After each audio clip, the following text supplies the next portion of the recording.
মাটির চুলার যে কোনো রান্নাই অনেক বেশি মজা হয়ে থাকে, আর সেটা যদি হয় ড্যাগের মাংস তাহলে তো কোনো কথাই নেই। হ্যালো গাইস, আসসালামু আলাইকুম, ওয়েলকাম করছি আমার নতুন আরেকটি ভিডিওতে।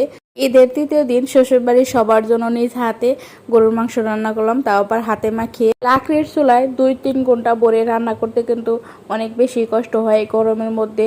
তবে সেই রান্নাটা সবাই খেয়ে যখন প্রশংসা করে তখন কিন্তু সেই কষ্টটার কষ্ট মনে হয় না। আমি এখানে 4 কেজি পরিমাণ মাংস রান্না করার জন্য একটা বড় বোলের মধ্যে পরিমাণ মতো সব গুঁড়ো মশলাগুলো নিয়ে সরিষার তেল দিয়ে মশলাটাকে খুবই ভালোভাবে আমি মেখে নিয়েছি, কারণ মশলাটা আমি যেহেতু হাতে মাখিয়ে দিচ্ছি তাই খুব ভালোভাবে মেখে দিচ্ছি। তার সাথে আমি মাংসগুলো ম্যারিনেট করে কিছুক্ষণ রেখে সোমবার দিয়ে মাংসটা বসিয়ে দিব। তো আমার মশলাটা মাখানো হয়ে গেছে, এখন আমি হাড্ডি বেছে শুধু মাংসগুলো আগে মেখে নেব। হাড্ডি সহ মাখাতে গেলে হাতে ব্যথা পেতে পারি, এই জন্য আমি শুধু মাংসগুলো আগে মেখে নেব।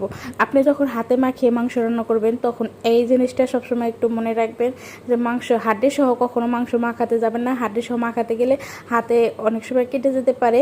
হাড্ডিগুলো আমি পরে আলতোভাবে মেখে নিয়েছি।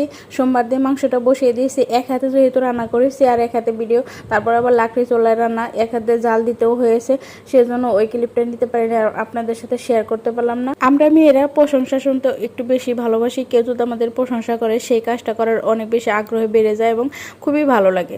তবে শ্বশুরবাড়ি আপনি কখনোই এটা আশা করবেন না যে আপনি কোনো কাজ করে তাদের প্রশংসা পাবেন, কারণ তারা কখনোই এটা করবে না। কথাটা শুনতে তিতা হলেও এটাই বাস্তব। শ্বশুরবাড়িতে আপনি যত ভালো করে রান্না করেন না কেন তারা কখনো মুখ ফুটে বলবে না যে রান্নাটা ভালো হয়েছে, কিন্তু আপনি একদিন একটু খারাপ করে রান্না করেন, একটু ঝাল বেশি দেন বা একটু লবণ কম দেন, তখন দেখবেন সবাই বলতেছে যে লবণ কম হয়েছে বা জাল বেশি হয়েছে, কিন্তু ভালো হলে সেটা কখনোই তারা মুখে বলবে না।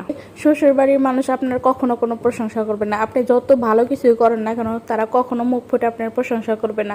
তারা মনে করে যে মুখ ফুটে যদি কোনো প্রশংসা করে তাহলে হয়তো তারা ছোট হয়ে গেল, কিন্তু তারা এটা বুঝতে পারে না যে আপনার যদি কোনো কাজে প্রশংসা করে সেই কাজটা করার কিন্তু আগ্রহটা বেড়ে যায়। কথাটা আবার অনেকেই গায়ে মাখতে পারেন, গায়ে মাখার কিছু নয়, এটা সবার শ্বশুরবাড়িতে ঘটে থাকে, এটা চরম সত্য কথা বললাম। এটা আমার সাথে যে ঘটেছে এমন না, আমি রান্না করলে সেটা আমার শ্বশুরবাড়ির সবাই খুব প্রশংসা করে। যাই হোক, নিজের ডোল নিজের না পিটালে কেউ পিটিয়ে দিবে না।